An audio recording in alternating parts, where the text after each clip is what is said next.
Bismillahirrahmanirrahim. Assalamualaikum warahmatullahi taala wabarakatuh.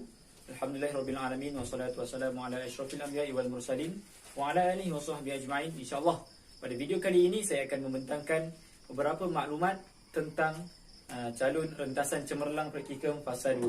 Sebelum itu saya Muhammad Irsyad bin Azman, pengkhususan pendidikan Islam, dan saya dibimbing sepanjang 3 bulan praktikum fasa 2 ini oleh Dr. Muhammad Uzairi bin Awang untuk subjek pendidikan Islam dan juga Ustaz Usaini bin Kasran untuk subjek bahasa Arab. Dan saya ditempatkan di sekolah SK Putrajaya Prison 161 bersama rakan-rakan yang lain. Jadi untuk video kali ini, kenapa saya ini layak untuk dicalonkan sebagai rentas cemerlang adalah disebabkan satu akronim, iaitu COVID. COVID. Yang pertama, berkarisma. Yang kedua, optimis, versatile, intelek dan juga dinamik. Adakah saya layak ataupun adakah saya benar memiliki perkara tersebut? Jadi jom kita sama-sama telusuri. Okay, baik. Sebelum itu, kandungan video promosi ini ada beberapa perkara dan aspek serta elemen yang saya akan masukkan, iaitu yang pertama, elemen PDP, yang kedua pentaksiran, kemudian refleksi, kemudian co-curriculum, peranan lain, dan juga yang terakhir adalah bahan sokongan. Okey, kita mulakan dengan perancangan dan pelaksanaan PDP bagi subjek pendidikan Islam. Minggu ketiga, tajuk beriman kepada malaikat. Jadi untuk hasil pembelajaran bagi kali ini adalah saya menggunakan 5 aspek, iaitu yang telah kita pelajari di IPG sebelum ini, iaitu aspek ABCDS: Audience, Behavior, Content, Degree, Situation. Hasil pembelajaran mestilah mempunyai 5 aspek tersebut. Yang pertama, audience, iaitu selepas pengajaran murid dapat. Murid dapat itu adalah audience. Kemudian behavior, menyenaraikan, menjelaskan, membandingkan. Kemudian content, nama malaikat beserta tugas serta tugas malaikat, itu adalah content. Kemudian degree, dengan betul, dengan tepat. Dan akhir sekali adalah situasi ataupun situation. Selepas aktiviti nyanyian, selepas aktiviti penerangan guru, selepas aktiviti bermain sambil belajar. Jadi terbukti saya telah menggunakan 5 aspek tersebut yang telah saya pelajari di IPG untuk diaplikasikan untuk membina hasil pembelajaran ketika berpraktikum. Seterusnya adalah strategi PDP berpusatkan murid dan juga bahan. Teknik penyoalan, sumbang saran, penyelesaian masalah. Teknik penyoalan mengikut aras. Kalau aras rendah, saya gunakan teknik yang rendah. Kemudian kalau aras tinggi, saya akan menggunakan aras yang tinggi, vice versa. Kemudian sumbang saran dan penyelesaian masalah. Okay, seterusnya, elemen merentas kurikulum, kreativiti, membuat pertimbangan dengan betul. Kemudian saya banyak mencipta pelbagai lagu supaya menarik minat murid, terutamanya bagi tahap dan aras mengingat. Okay, kemudian TMK, iaitu fokus pada PTPR kali ini adalah TMK, berserta dengan literasi TMK amalan bagi masa kini, iaitu kita banyak menggunakan platform online, platform digital supaya memudahkan sesuai dengan situasi kita pada zaman COVID sekarang. Okay, kemudian kemahiran insannya, iaitu pemikiran komunikasi, menyatakan idea dan pendapat, serta banyak saya gunakan soal jawab. Seterusnya, bahan bantu mengajar, antaranya ini 3 yang saya banyak lakukan, iaitu kelas dojo, kelas point dan juga bluecat. Okay, baik. Kemudian kita pergi kepada pentaksiran, elemen pentaksiran. Langkah pelaksanaan adalah saya merancang dahulu PDP dan pentaksiran, kemudian saya melaksanakan PDP dan pentaksiran tersebut, dan akhir sekali saya merekod dan menganalisis penguasaan murid sama ada pada tahap 1 ataupun pada tahap 6, 1 hinggalah 6. Okey, kemudian antara jenis-jenis pentaksiran adalah yang saya lakukan lisan, soal jawab, audio, video, bacaan teks Arab. Kemudian yang bertulis pula adalah whiteboard fee, permainan, buku aktiviti dan sebagainya. Okay, ini adalah bukti pentaksiran berdasarkan aplikasi Bluecat, Google Classroom dan juga Google Form.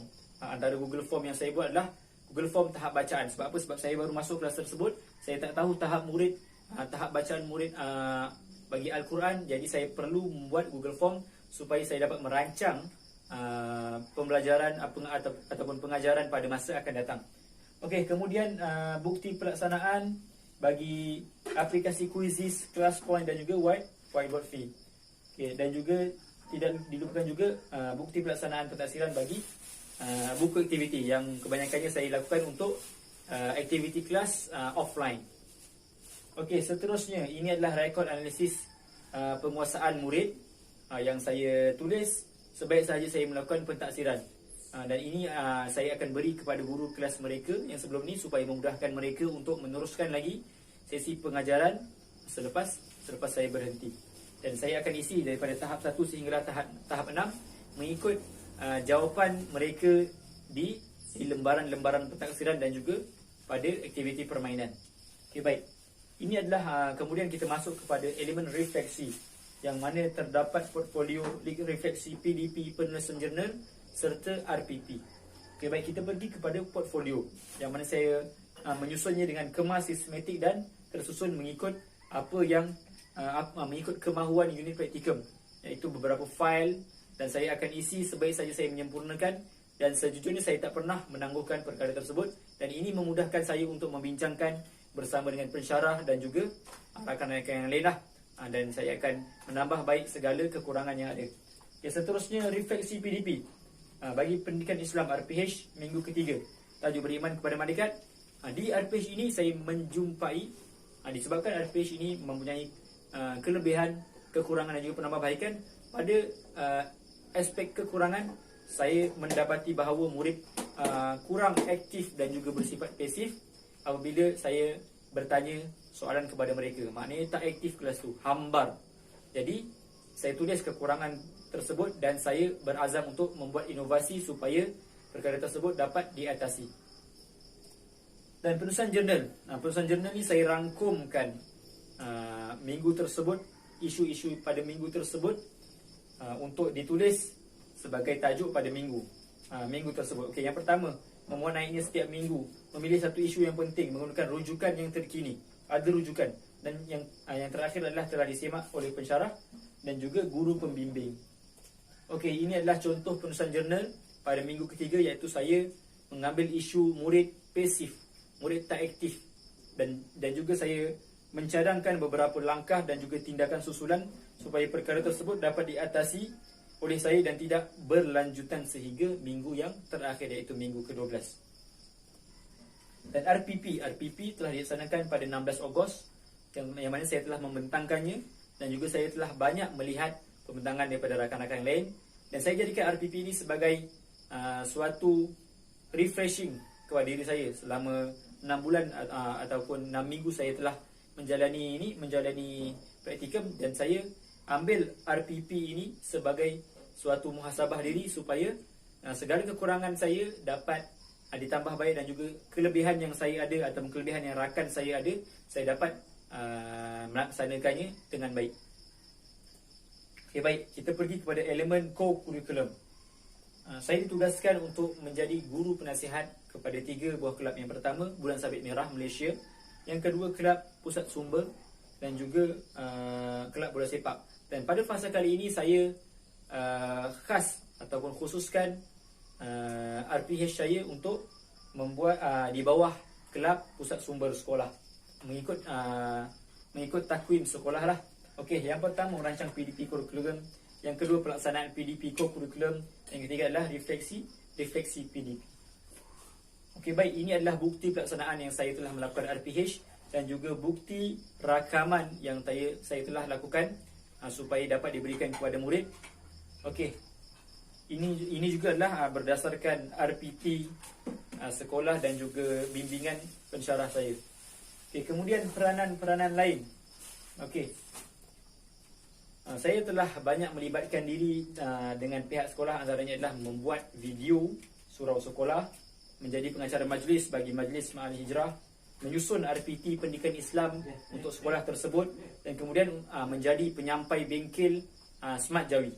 Okey, inovasi. Okey, seperti mana yang saya telah katakan tadi, saya mendapati ada kekurangan, ada penambahbaikan yang perlu saya lakukan bagi isu murid pasif, dan saya melakukan inovasi kelas dojo ataupun reward chart.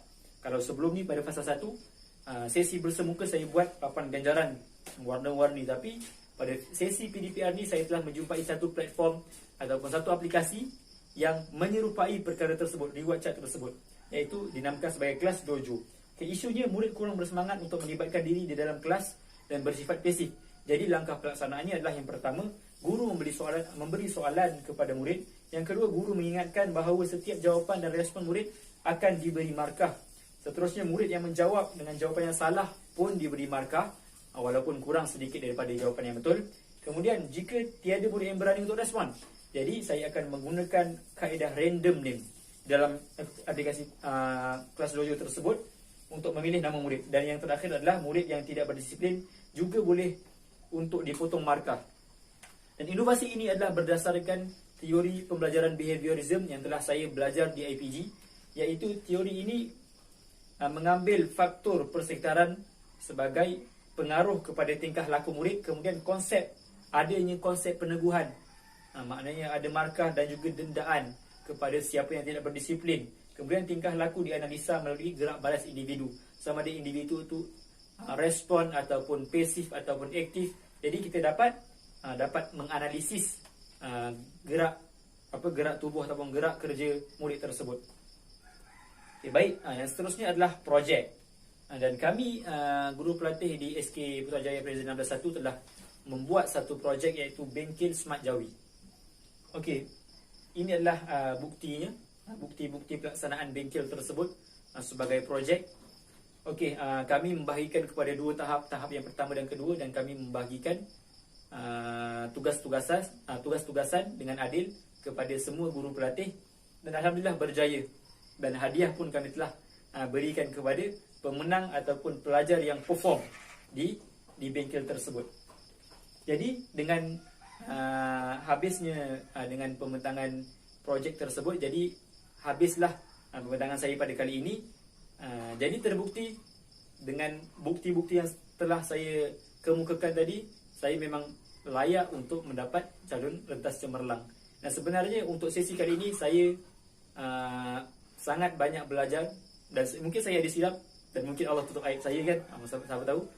Tapi dengan bukti-bukti dan usaha yang telah saya lakukan selama ini, semoga dapat dipertimbangkan untuk dijadikan sebagai calon rentas cemerlang. Terima kasih. Semoga bermanfaat, dan Assalamualaikum warahmatullahi taala wabarakatuh.